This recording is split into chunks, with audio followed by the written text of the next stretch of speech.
আগুনে সেদ্ধ হলে তবেই তো খাসি মুরগির সবজি হয়ে ওঠে এক একটি খাবার। তেমনি হচ্ছে ধোঁকা ধোঁকা মানুষকে দেয় পরিপূর্ণতা। হ্যালো ভিউয়ার্স, আসসালামু আলাইকুম।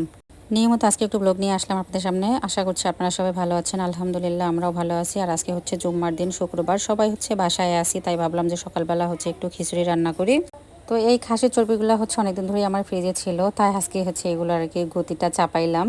তো এই দিক দিয়ে হচ্ছে আমার ছেলেও কয়েকদিন ধরে অনেক পাগল হয়ে গেছে খিচুড়ি খাওয়ার জন্য। তো এ তো হচ্ছে প্রথমে আগে পেঁয়াজটা আমি লাল লাল করে ভেজে নিয়ে ওখানেই হচ্ছে সবগুলো মশলা, আদা বাটা, রসুন বাটা, গরম মশলা বাটা আর কয়েকটা হচ্ছে গরম মশলাও দিয়ে দিলাম। দেওয়ার পরে হচ্ছে ভালোভাবে কষিয়ে নিয়ে সঙ্গে তেজপাতা দিয়ে এরপরে হচ্ছে আমি তো খাসির চর্বিগুলো ছোট ছোট করে কেটে দিয়ে ভালো করে কষিয়ে নিলাম।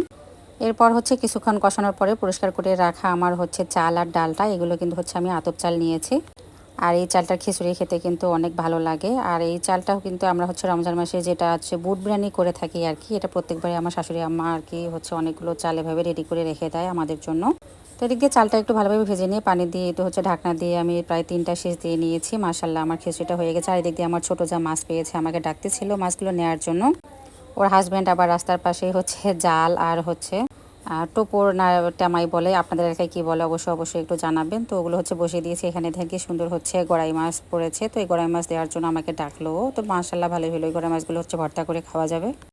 গত 2 দিন ধরে যেরকম হচ্ছে বৃষ্টি, আর বৃষ্টির পানিতেই হচ্ছে কিন্তু এই মাছগুলো আসতেছে, কারণ জমিতে হচ্ছে এখন অনেক পানি। তো হচ্ছে 2 দিন ধরে একটু ভালোই মাছ আর কি ধরেছে ওই হচ্ছে জালের মধ্যে করে। তো আর কি হচ্ছে সবাইকে অবশ্য একটু একটু করে দিল, তো আজকে অবশ্য আমাকেও দিল। আর এদিক দিয়ে হচ্ছে খিচুড়িটা আমি তো বেড়ে নিলাম, নিয়ে এবার সবাই ঘুম থেকে উঠে গেছে, সবাই মিলে একসঙ্গে হচ্ছে বাইরেই বসে খেয়ে নিলাম।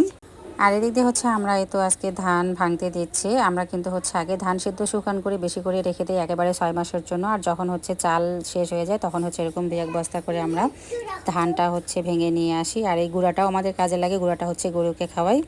আর এই চালটা থেকে যে খুদটা বের হয় এই খুদটাও কিন্তু হচ্ছে আমরা সিদ্ধ করে গরুকে দিই। মোট কথা হচ্ছে গ্রামে থাকলে আমাদের কিন্তু হচ্ছে কোনো খাবারেই আর কি যেটাই বলেন নষ্ট হয় না। আর এদিক দিয়ে হচ্ছে ছাগলের মাংসটা হচ্ছে আমি সেদ্ধ করে পানিটা ঝরিয়ে নিয়ে রান্না করতেছি। এই ছাগলের মাংসগুলো হচ্ছে গত পরশু আমার ভাসুর আর কি দিয়েছে আমাদের জন্য। ওদের বাসারে হচ্ছে পালিত একটি ছাগল আর কি হঠাৎ করে বেশি পরিমাণে চাল খেয়ে ফেলার পরে একটু অসুস্থ হয়ে গিয়েছিল, তাই তাড়াতাড়ি ওটা হচ্ছে বাসায় জবাই করে আর কি সবাইকে একটু একটু করে খাওয়ার জন্য দিয়েছে, আমাদেরকেও দিয়েছে। তাই ভাবলাম আজকে শুক্রবার এটা একটু রান্না করেই ফেলি। তাই একটু হচ্ছে সিদ্ধ করে নিয়ে পানি ঝরিয়ে এরপর সব মশলা দিয়ে কষিয়ে হচ্ছে আমি রান্নাটা করলাম। আর একটু হচ্ছে ভুনা ভুনা টাইপের করলাম, কারণ অনেকেই আছে কিন্তু ছাগলের মাংস খেতে পছন্দ করে না।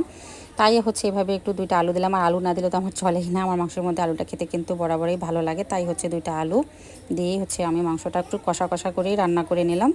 এবার আবার হচ্ছে এই তো গেলাম ওখানে, গিয়ে দেখি মাছ পড়েছে, তাই আমার যা সহ আবার হচ্ছে নিয়ে আসলাম।